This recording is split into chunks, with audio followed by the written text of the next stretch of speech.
I was watching the Romanian telly earlier, and all of a sudden I hear that Germans are getting persecuted for singing. And like, Dios mío, what is going on? Has Germany become Iran? Because the last time I heard about people getting persecuted for singing, it was in Iran. But no, apparently Germany is this enlightened country that respects and cherishes human rights, especially freedom of expression and freedom of speech. And they took umbrage with the lyrics of the song. You see, the people there uttered the most horrible phrase ever. I understand it's a Nazi slogan. Germany is for the Germans. And you notice that the German politicians are very aware on how to deal with these issues. And to deal with these issues isn't by debate, by trying to convince people to understand why what they are saying is wrong, to express the government's point of view. No, the way to handle it is through censorship and a suppression apparatus that the East Germany would be proud of. It's the way German democracy is being made, really. Like, the backwards way of thinking, I guess like the Nazi way of thinking, is that the people themselves, they discuss social issues, they exchange ideas, and then they vote for representatives in order to champion their ideas. But this is not the way democracy should be done, obviously. The way democracy should be done is that you have the politicians, they're the anointed ones, and they are the ones that decide how the country should be ran, and everyone else has to comply. So if the politician says that this is the way forward, you are not allowed to express any type of dissent. And if you do express dissent, then get ready to be suppressed. This is why in German politics, they were actually talking about banning the AfD. The AfD, from my knowledge, according to the last polls, is one of the biggest party in Germany. So the democratic solution would be to abolish the party. Now the question is, well, who will represent those people? Because, it's not the politicians that are actually telling the people what to think, but it's the people that have the grievances and they elect politicians to represent them. So who will represent the people? Well, fuck knows, but it's a democracy, right? I mean, you just get rid of the representatives and then you suppress the electorate. I guess that's the German way. Now, why is it concerning for me from Romania? Well, it's because Germany is part of the European Union and their way of thinking and their mindset creates laws and legislation that can affect me from Romania. So yeah, I am a little bit concerned. And luckily for me, from Romania, I can actually talk about these issues without being afraid of getting fired or censored. So why exactly is this a problem? Well, apparently saying that Germany is for the Germans, it's a Nazi slogan. Now, first and foremost, the question is, did the people who sing it even know? Because apparently, if you're in Germany, like, you really have to study the Nazi ideology to the point where you know every slogan, everything they said, so that you don't make the mistake of saying it again. Do they teach it in schools, by the way? No, I'm genuinely curious, though. Like, do they actually give them, like, all of Hitler's speeches and Goebbels and all that so that they know, all right, well, these are the slogans we're not supposed to hold? Because at the end of the day, the question is, like, which is the problem? Like, to just have the same words? Like, if the Nazis said, the Rhine is beautiful, and you say the same thing, is that an issue? I don't know. But if the Nazis said that they're for green energy and do not hurt the animals, and you reciprocate those sentiments, is it an issue? Well, probably. I mean, the Nazis said it, so therefore it's bad, right? But anyway, the problem that's happening here is a refusal of communicate from the German intelligentsia and the people. Like, there is no dialogue, there is no debate. It is just like, this is how the way things are, you gotta comply. So what is the problem? Well, the problem is indifferent of concepts.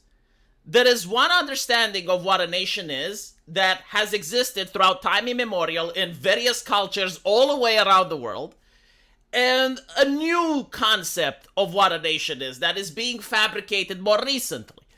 And as I mentioned, there is no discussion, there is no dialogue in order to see if people agree with the new concept or not. And the new concept is that the nation state is just a plot of land where economic transactions happen. And that human beings are interchangeable. They're like human resources. It doesn't really matter who the person is. Like, every single person is like a cog in a machine, and you can replace them as much as you want and things will stay the same. So this is like the new concept of the nation state. The problem with this new concept is that who would actually go to war in order to defend the nation? So when you're talking about Ukraine, like if people genuinely believe that this is the case, right? Like a nation is just a plot of land when economic transactions happen, what reason would a father have to send their son in order to protect the country? What reason would the father himself have in order to go and protect the country? I mean, at the end of the day, if it's just like that, then why does it matter who the ruler over the land is? If I pay my taxes to this person, or if I pay my taxes to that person, right? Like, if everything is interchangeable, why can't the leaders be interchangeable as well? When you look at the situation in Israel, if you genuinely believe that a nation is a plot of land where economic transactions get to happen, then why does it matter if, like, the Israelis or the Palestinians are in charge? Like, at the end of the day, it's interchangeable, right? So this is the new idea that people have to believe. So, for instance, if the nation doesn't produce enough children, well, that's okay. There are other nations out there that do produce children. We can take their kids and bring them here. And they're going to work hard, they're going to pay taxes, and they're going to give welfare to the people that don't want to have kids. Like this is the mentality that is being promoted. And again, there is no argument. There is no debate. There is no discussion. It's like either you get on board with the program or get fired, or worse, you have the cops coming in. This is the new mindset, right? The only thing that's not interchangeable apparently should be the leaders, the government. Like they aren't interchangeable. They're important, the politicians. But everyone else, like, that's fine. You know, like, it's just people. Human resources, as they say. Now, the old notion of what the nation state is supposed to be, it's also supposed to have a culture. So when you say Turk, you're thinking about a person not just from Turkey, but you're thinking a person that's deeply rooted in the Turkish culture and behaves in the manner like the people from that general area behave. When you say Saudi Arabian, you're also thinking about the same thing. So while surely you can find some exceptions and you can find Saudi Arabians that drink alcohol, overall, when you say Saudi Arabian, you're thinking about a person that doesn't hold alcohol, is very likely to be a Muslim, is very likely to uphold the Ramadan, so on and so forth.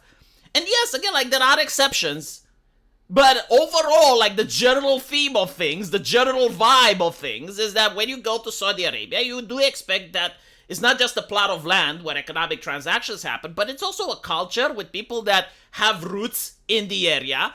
And the reason that this is the mentality that's being promoted around the world, outside Germany, is that when the nation state is in danger, when you have the Russians coming, then people are willing to sacrifice their lives if needed in order to preserve their way of life, in order to preserve their roots, because their family lives there. Like, for instance, if you have a country where anyone can emigrate and immigrate, it's like, what exactly are you defending? What is the point? Who are you exactly protecting? Well, isn't it easier to just leave? And again, at the end of the day, you know, like, if the leaders could be interchangeably, they should be human resources as well. Why does it matter? Oh, now I'm under the EU. Okay, I'll pay taxes for the EU. Oh, now I'm under China. Okay, I'll pay taxes for China. Like, if that's the mentality that they want to promote, that's what they're going to eventually get. Now, when it's peacetime and everything is nice and cozy, no one actually cares. And by the way, it's not just about, like, conflicts with other states, but it's a natural disaster or something. Like, let's say there's a huge earthquake and a lot of people are suffering in my country. If I generally think that it's just a plot of land where economic transactions happen, why can't I just leave?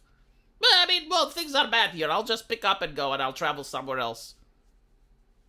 Well, other people can. Yeah, but, like, what connections do I have with them? They're human resources. They're interchangeable. I mean, is this the mentality that should be promoted?